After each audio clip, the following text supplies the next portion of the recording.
Hi friends, मी doctor आनंद गवणेकर सुस्वागतम. स्वागत करतो तुमच्या एका नवीन व्हिडिओमध्ये. मागील 2 भागामध्ये आपण सायाटिका म्हणजे काय, सायाटिकाची कारणे कोणकोणती आहे यावर सविस्तरपणे समजून घेतलं. आज आपण सायाटिकामध्ये तुम्हाला वेदना कोणकोणत्या स्वरूपाच्या असू शकतात त्याबद्दल चर्चा करूया. प्रथम सायाटिका ही नस कुठून कुठून जाते हे थोडक्यात आपण बघून घेऊया.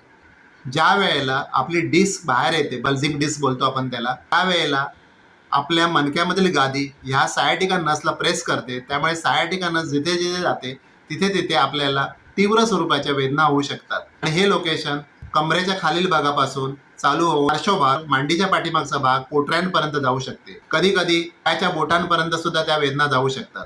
इलेक्ट्रिक शॉक लागल्यानंतर जसा झटका लागतो तसं तुम्हाला झटका लागू शकतो. कधी कधी तुम्हाला सुईने भोसकल्यासारखं वाटू शकतं.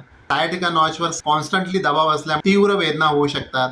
त्या भागामध्ये प्रचंड प्रमाणात जळजळ होऊ शकते आणि ह्या वेदना सगळ्यात जास्त बसल्यानंतर आणि बसून उठताना उभं राहिल्यानंतर जास्त प्रमाणात होतात. लाईंग डाऊन पोझिशनमध्ये झोपल्यानंतर बरं वाटतं रुग्णाला.